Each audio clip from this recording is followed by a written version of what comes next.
and welcome to another edition of the ProfileTree Podcast. So my name is Laura. I'm one of the digital strategists here at ProfileTree, and I'm joined by Renelle today, who is also a fellow digital strategist, and Marcus, which is one of our web developers.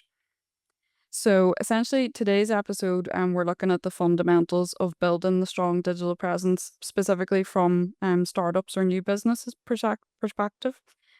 So we'll talk about cost-effective website builders in terms of Wix and Squarespace. We'll also look at SEO and content, so the written content that's on the website, how you can ensure that you're starting to show up in Google rankings. And then we'll also look at it from the social media perspective. So essentially, how can we structure our social media presence across the different platforms to make sure that we're getting our brand awareness out there. So I suppose, Marcus, when it comes to the website side of things, for small businesses or startups trying to get online quickly without as many technical barriers, platforms like Wix and Squarespace are often the first tools that people will turn to. Suppose from your perspective as a web developer, what would you find are the real strengths of these platforms? Maybe how should businesses weigh, the trade-offs between convenience, performance, and the long-term scalability of them? So yeah, Wix and Squarespace are two very good first website solutions for people, and Mhm. in some cases, it might even be the end goal as well for some businesses, depending on your requirements. So aside from Wix and Squarespace, there's lots of other platforms out there. WordPress, which is quite open source, Webflow, which is a little bit design and coded heavy, Shopify, which could to be fair, be a easy solution to get into depending on how advanced you want to get with it, but it has high scaling costs. But the first thing with Wix and Squarespace is it's very cost effective. The cost investment in it is not too high, so it makes it a very good first go at a website if you're to venture. So some of the things that make Wix and Squarespace desirable would be, I would say first off, the kind of speed to market advantage. You're very quickly able to get a website together using some of the templates that are on hand. They're all mobile responsive and ready to go out the gate. And all that you need to do is have some assets on hand, a logo, a good bit of copy and some imagery to personalize them and get your own touch on them. Mobile first out the gate as well is going to be very important. Depending on your business, there may be some variation here, but mobile tends to be supreme in terms of the analytical side of things. So you want to make sure that your website is good to go and easy to operate and loads nice and quickly for everybody using it. Typically, you'll find, just for information's sake, tablets, so iPads or otherwise, tend to be the smallest demographic. You'll sometimes see a wee bump in like maybe educational sites or sites geared more towards children. And likewise, you'll see desktop take a rise up for more business to business style kind of websites where your target demographic is perhaps like myself in front of a computer all day. So it might cater a bit more. But typically, you'll want to make sure that your website is mobile ready and all the templates and the building tools that are with both of these platforms facilitate that really, really well. As I mentioned there about the cost as well, so both of these platforms work off a monthly subscription model. They'll give you a list of different features of varying nature in terms of either the storage capacity, different additional add-ons that you can make use of, which may involve things such as e-commerce or marketing. So you can pick a good starter for each of these. And luckily what that gives you in the long run of things is scalability as well. So you can start off with a very simple brochure style kind of website, and then as time goes on, as your business develops or as you get more comfortable in the online sphere of things, if you want to expand into e-commerce, if you want to get some appointment booking, Squarespace's Acuity is really good for this. I see it used quite a bit with any appointment-based things in kind of hair and beauty in particular. I've seen a lot of websites utilizing this. So, you don't have to make perfect the enemy of the good with your first website by, giving yourself a massive project with lots to do and the site is sitting there for half a year unready. You can get a website at the ready with each of these platforms within a day if you are quick enough with it. And then you can build upon it later and get those other parts later. Even if you're starting an e-commerce store, start off with 10 good products. You can add in the countless more that you may have or want to sell later on as well.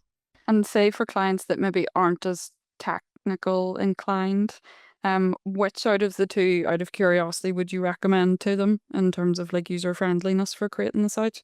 So they both are quite approachable. They'll both work with a drag and drop kind of functionality, and coding is not required. It can be used if needed for a little bit of custom work here and there, but it is absolutely not required. So everything is essentially, if you want to edit something, you click on it. If you want to change something, you click on it. It's fairly intuitive. Just takes a while to get a feel for it. Both platforms have done this quite well, and they are constantly making changes to their editing platform. I might lean a little bit more towards Squarespace, since it's fairly out the gate. Now, this comes with trade-offs, because I would say Squarespace is more limiting in terms of what you can do in terms of design and custom kind of layouts. But those limitations also make it easier to use, whereas Wix, you can do a lot more custom layouts and designs, and you can do lots of different things with sections to make them as advanced as you want, but that means you're more susceptible to making mistakes or errors while doing it as well. So there's a little bit of balancing there between the two of them. So I would say if you really want a lot more creative freedom, Wix is worth taking the risk for. Let you do a lot more independently. Just be aware that you'll want to make sure to everything that you do or publish, give it a good eye test and check it to make sure that it's responsive and working as intended.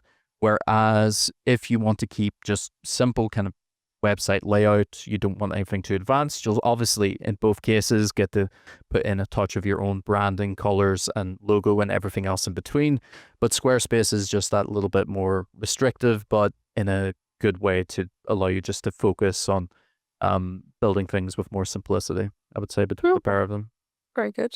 And Renelle, with your web clients, I know obviously you probably have less of them than the social media side of things, but usually is there a preference for your clients in terms of which they would prefer to use? Yeah, well, for me, I know Marcus, you said Squarespace. I actually prefer a little bit more Wix. It's just sometimes with the clients that come in, they are asking for a little bit more, especially if these people or these clients will know a little bit more on the technical side, let's just say. So that's with a scenario of the hair and beauty stuff that you were saying, Marcus. Yeah, I've had a couple of those people come in and they're like, right, okay, I need a booking system, or I want to make sure that I could see their calendar. So Wix, I would say, would be a good platform for it. And a lot of these clients would also ask for a lot of customizability. The thing I don't like about Squarespace is you're very limited to the amount of squares that you have per section. The thing that matters the most really is the mobile optimization, since Google's targeting more with mobile. I Interesting. think that's a fair call, yeah. Squarespace will, as I said, restrict kind of how you can kind of move elements around, but that restriction is to ensure responsiveness. And essentially, you can't make a Squarespace website that's unresponsive.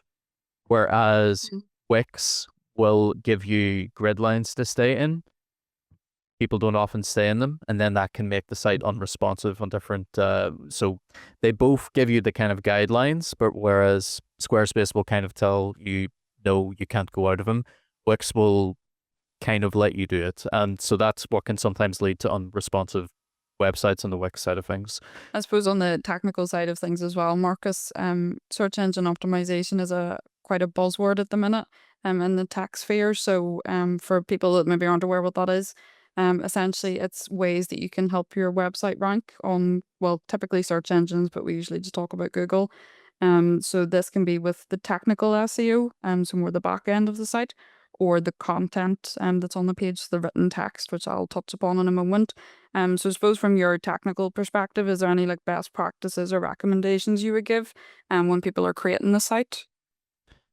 So, luckily both platforms have a fairly decent SEO kind of configuration Okay. component of them. So they'll help to guide you through a little bit on some of the things that I'll be discussing a little bit further. Just to briefly kind of overview, both platforms will give you the means of controlling essentially how your websites are going to appear on search engines such as Google or Bing or any other engines out there. So this is always very, very important, is to control this, because for a lot of people, it's going to be their first impression of your site before they even click into it. This is what they'll see. There'll be, of course, other wee things that they might see that we could talk about later, such as your Google business profile or your socials as well, are going to crawl up there in the search too.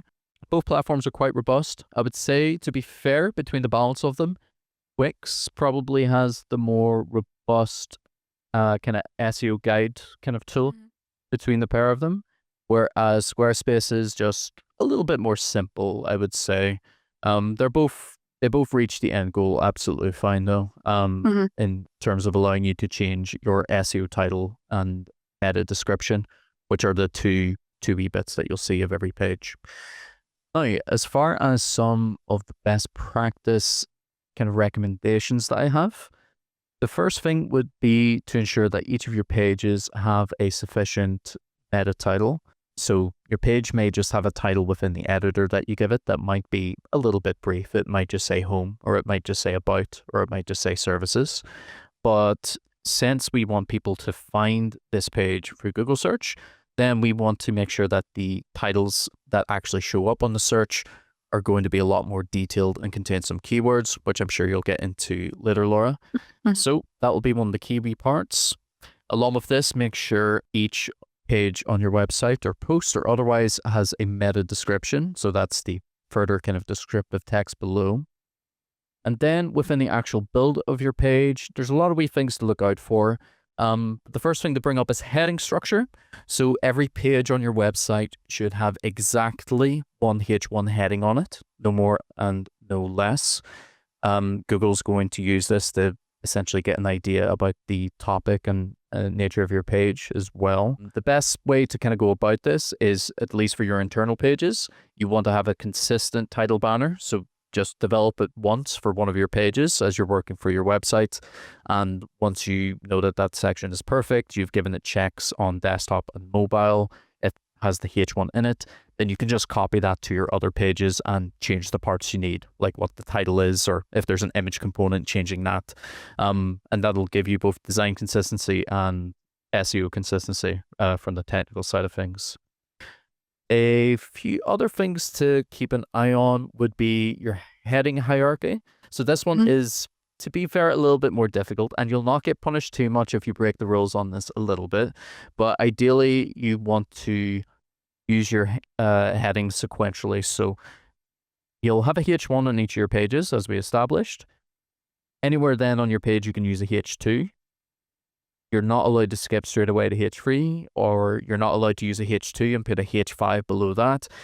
So it's a little bit hard to picture, but ostensibly, if you were writing documentation and the same way that you would lay that out, that is kind of hidden into how a website is built as well. The last wee technical SEO part I would bring up would be image alt text. This one is a challenge. Depending on the scale of your website, it might be harder than others. But alt text is an important component of any images that you upload to your website. When you upload into Squarespace or Wix, there will be an area for you to place and update the alt text. It will typically be blank by default, unless you have some sort of application running to automate that, which there may be available.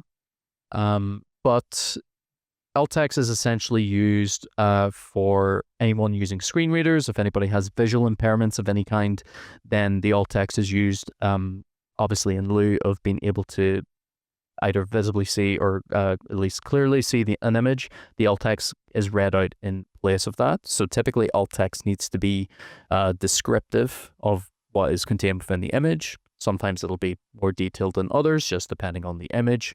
And because of this, Google then puts a good amount of weight onto your site containing these as well. Yeah, the hard part of it is if your site has a lot of images, if you have a couple hundred products, then yes, it's going to be tough. Do your best, as I said earlier on, don't make perfect the enemy of the good. Even if you don't have them all, it's better to do some of them than none at all. And there may be apps on both platforms available to help automate this side of things as well for you, so that even if the alt text isn't perfect for each of the images, it's at least still present and hitting that technical and accessibility kind of marker. Oh, that's what I was going to ask. Actually, is there a way that you could kind of speed up the process with using AI tools for alt text, or is it recommended to, organically create it yourself? Organically is probably better if you have as long as you're writing descriptive text for each of them, assuming that you're going to do so. But again, it's all about usage of time and cost with these kind of things, which, is why we're looking at these platforms to begin with, to get something efficient for our first website, to start building our online presence. So it's a hard one to balance. There are several apps and different applications available out there, or third-party tools that are utilizing AI to look over the image and to give that description. There's a couple that we use ourselves in the development team with WordPress that helps us quite a bit with meeting that technical marker on some of our larger websites. But if you have a larger website, then yeah, it might be worth considering some of these tools if it gets hard to keep up with this wee metric. But yes, I suppose linking in with more recommendations in terms of the search engine optimization side of things, I had jotted down a few ones that stood out to me. So in terms of URL or site structure, so this would be, for anybody who maybe isn't sure what that is, at the top of a web page, you'll have www dot whatever the web page is. So making sure that your URL structure is clear. So as Marcus has said, some of them will just say home or about, or service page 1, service page 2, making sure that it's actually clear to Google what content or what service or what product is exactly on the page. And then using proper use of the meta titles, the H1s that the Marcus had talked about. From more the other side of SEO, the content side, internal linking can be quite important as well. So this will be internal links throughout your website. So say if we're talking about on the home page, we're mentioning various services or products that we provide, you would then be linking to those individual product or service pages.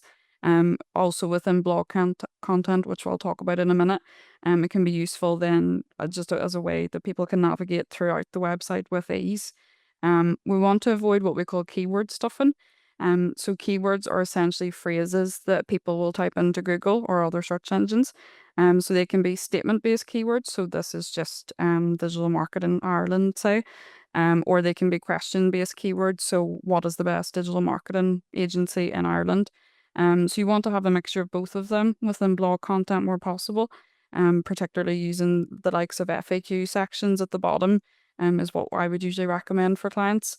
So keywords, essentially, you'll have broad keywords. So these are quite, I guess, very difficult to rank for. So say if we're talking about the term digital marketing, there could be millions of results of this online. So obviously we know we're probably not even going to get onto the first page or two of Google, but obviously it's necessary within the site to include them. And then we'll have the more niche keywords, so long tail keywords that I would recommend clients start to rank for. So these would be more location based. So obviously your competitor base is going to be a lot smaller. So even if you're going for Northern Ireland, maybe the county, Belfast, Antrim, anything like that. There's a couple of keyword research tools that we would recommend to clients. One of the free ones would be called Ubersuggest. So this tool, essentially you can put in your website and see what keywords you're already ranking for.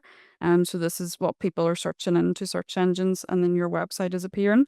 You also can get a free site audit on the technical side of things. So you can put in your website address, and it'll come up the technical fixes. So things like things that Marcus talked about. So meta descriptions, not having H1 titles, things like low word count that maybe need to be improved on the site. And then you'll also be able to see your site speed for desktop and mobile. So you can see, that isn't a deterrent for people, that, the site is loading as it should and it's responsive. Then on the paid side of things with tools, we would use SEMrush or SEMrush. So this would be one more an agency-based tool that we would use. But you can measure your domain authority on that in terms of SEO. So usually when you're starting out as a business, your domain authority will probably be 0 or 1, just because the website hasn't built up any credibility yet. But what the goal is, I'd say probably is between 30 and 40, ideally. So if clients could build their domain authority, so this would be through backlinks, which we would recommend. So this is other credible sites essentially referencing back to your website.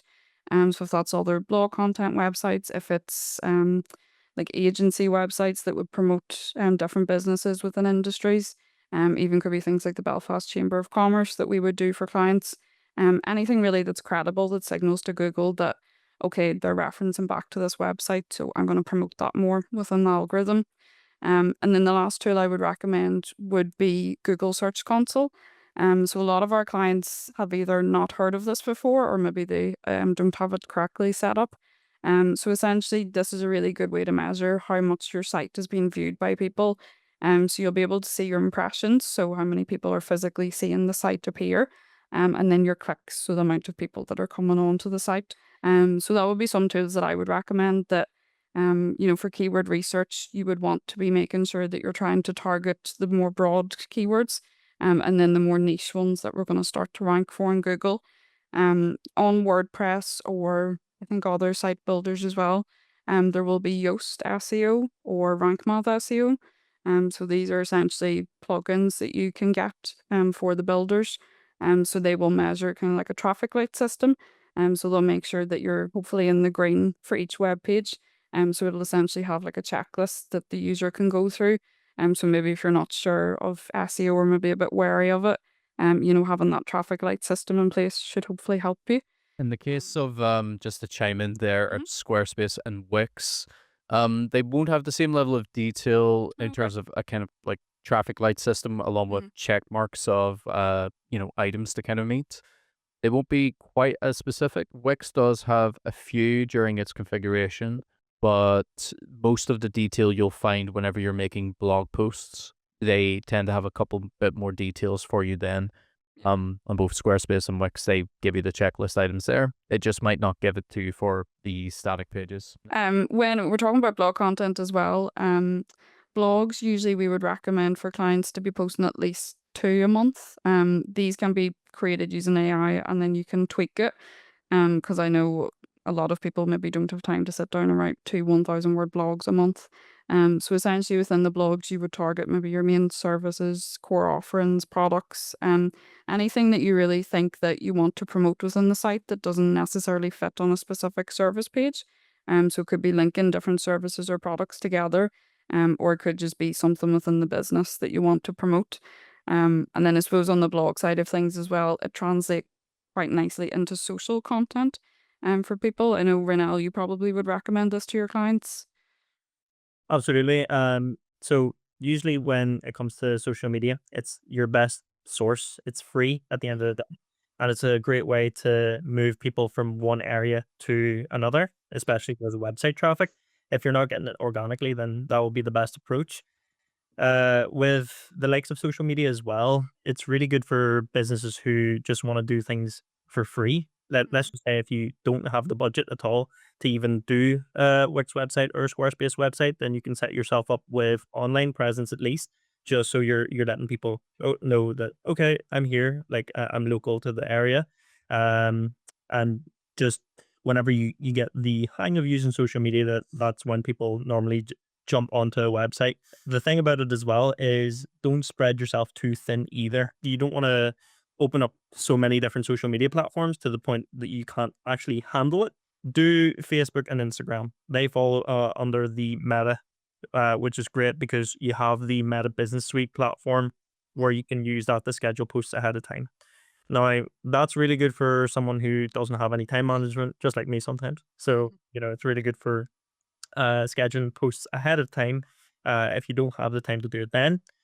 Uh, I always do recommend to use the Meta Business Suite just because you can actually look at the insights as well. It's really, really good for checking out your audience. It's great as well for benchmarking, just so you can compare yourself with other competitors. More importantly, when you are setting up your business, you need to think about your timing. A lot of people don't actually consider this, but different seasons, different times, they all take into account for when you should be posting. A lot of people just post on a whim, just go, right, I'm just going to upload here at 9 in the morning, hope for the best. Nobody understands that you're actually on your way to work, you're commuting, or you've got things to do. So you have to think about other people's lives as well, so you can really push your traction. Like if you upload at the right time which could be any time at all, say 6 p.m. onwards, then that would be the best time for posting. If you do decide that you want to have multiple different platforms, let's just say you toss one in there, like TikTok or LinkedIn, then I would recommend the use of Buffer. Buffer is really good for, I believe you get 3 platforms for free, which is great. So that means you can schedule posts for all 3 platforms. It means that you don't even have to touch the Meta Business Suite or any of your different socials at all. The keyword really is free. So that's what we're trying to aim as best as possible, especially when you have your startup business or you've got your small business. The main thing as well is your content. A lot of people, I don't know about you guys, but a lot of people miss their shot with content.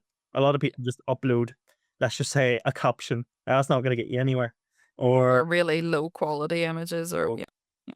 absolutely, yeah. It's what you want to focus on is nice visuals. Again, there's free platforms out there such as Canva, really good platform. You don't even have to be a graphic designer in order to use the Canva platform. There's a few different templates there that you can pick out. Simply just change them. You don't even need to go for the pro version either, just to get the hang of using it and then schedule that ahead of time. Really good tool to use. But other than that, social media platforms really is one way to get your digital presence. If you don't already have one, try it out. It's just the best way to get some sort of presence, even if you don't have a website. You don't necessarily have to jump all in all at once where you've got a website, Google Business Profile. It's a way to spread, well, you're basically doing off-page SEO is what it is really. You're making sure that your word of mouth is basically gathered on the online presence. So even if you have, let's just say, a couple of friends or family even following the page, and sharing your posts, that again is a great way to promote the business a lot more. Coming off topic, just a bit curious, Marcus, because I know you were talking about the website and stuff. Would a small business have to worry about compressing images or optimizing them if they're just starting off, especially for performance issues? So both platforms will make an attempt to compress some of the images down, and in some cases convert them over into WebP, which is a very good file format for online for images and technically for moving images components as well. But I would say a little bit of compression may be needed. So the typical target that you want to set is to make sure that your images are no bigger than 0.75 megabytes, 750 kilobytes, if you want to phrase it that way. That's the maximum that you want any of your images ever going to. Ideally, a good chunk below. If you can get them around the 200 or 300 kilobyte marker, then that is ideal. There are various tools out there that you can use, various different resizing tools. TinyPNG is one of the easy go-tos if you need to compress a handful of images in a quick amount of time. User experience is going to be very important, especially first impressions. So if nothing else, at the very least, make sure your homepage banner image is nicely compressed. Yeah, and I suppose when we're talking about imagery or the type of content that people will be posting, quite a common theme I have with clients, I don't know, Renelle, if you experience it as well, is knowing your different audiences across the different platforms. So, obviously Facebook and Instagram typically will have similar demographics. Instagram might be slightly younger, and it'll have very aesthetic content. And then obviously LinkedIn will be more business to business marketing. And then TikTok again will be younger and will be very jovial or lighthearted type of content. So I suppose, is there any recommendations that you would give in terms of, making sure that not every platform's just a carbon copy of each other, keeping your audience in mind for each? No, absolutely. So I always tell my clients, listen, you need to keep your Facebook more visual and informational. Yes, you've got the another demographic there, and of course, with your Instagram audience, then you'll have to cater to the younger audience. So, Mm. most of the time as well, people will take their time on Facebook, so they're more than happy to actually scroll. Yeah.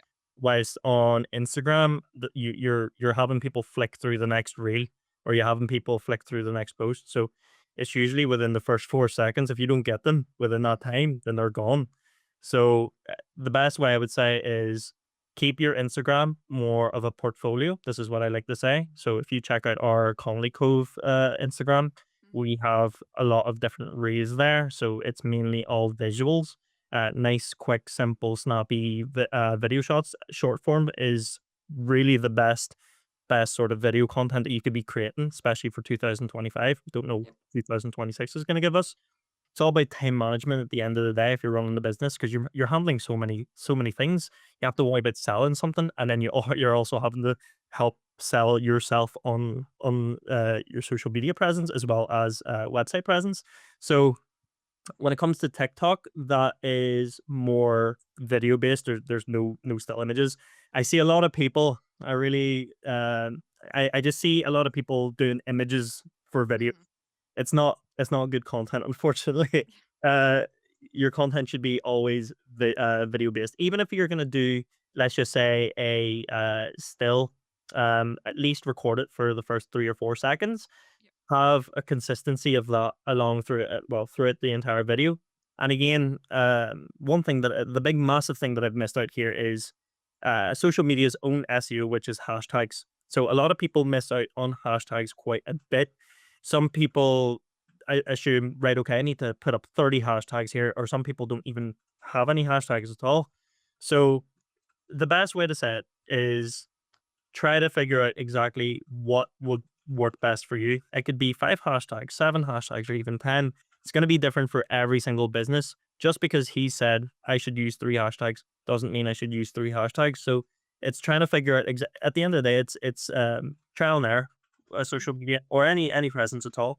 So a lot of it is, putting it out there, and then maybe after a month or two, a little bit longer even, taking a review of it and seeing how people react, because it is hard to predict exactly what the right course of action is. So best thing to do is to dive in and see how it goes from there. I exactly agree with that. It's just a lot of people tend to leave their website and assume that's it. I'm done. I always tell people, treat it like a baby. You always have to cater for, feed it. So what you're feeding really is data. You're trying to always optimize for SEO. A lot of people miss out on their amount of wording as well. So some people miss out contact pages. I don't know. You can disagree with me on this one, but I always say at least have 200 words minimum on each of your pages. So at least it's shown on Google or any of the search engines out there. So yeah, completely agree. LinkedIn. Now that's more business to business. So only use this platform if you're trying to target the private sector, not really the public sector. Because if your target is businesses, then yeah, sure, jump on there. Whether it's going to be digital or a physical product that you're trying to sell, and that's the best platform you should be at, rather than using the likes of Facebook, Instagram, TikTok. Not all the platforms are going to work for you. Like I've had a business there that I was working with. Now he was selling more hardware and software based products. I said, right, okay, well, TikTok's not going to work for you. It's not the platform for you. I would recommend that you use Facebook and Instagram just to get that presence, and then use LinkedIn as well if you want to target businesses and potentially get some tenders. So that's something that a lot of people really miss out on, is just thinking, give me all the social media platforms you can get. I can get, and then just be like, right, there you go. There's my social media presence. You need to consistently upload as well. So I'm not saying upload every single day, every single minute. You don't want to annoy these people as well. So try to always upload at least 3 posts per week, or minimum 2, just to get that online presence. And even if you don't upload anything at all, or if you don't upload a post, at least try to upload a story, especially for Instagram and for Facebook. And another really good way you can get some presence is actually just commenting under someone's post. That's another really good tactic to get your name out there. A lot of people just assume I have to keep posting over and over and over again. You could just comment under someone's post, agree with them, support them. People are curious enough to know who exactly that business is, and will click on it, and guess what? They're on your page. So there you go. That's what I would say. Thank you. I think we've got some very solid, tangible steps there for people to take. So, in terms of building it from the ground up, you've got the likes of Wix or Squarespace. In terms of website builders, making sure that your technical and on-page SEO is correct, and then the written content as well to show up in the search engines, and then also having a holistic strategy that includes the social media marketing side of things as well. So yes, thank you for tuning in today. Thank you, Marcus and Renelle, for joining me. And we'll see you in the next episode. Thanks.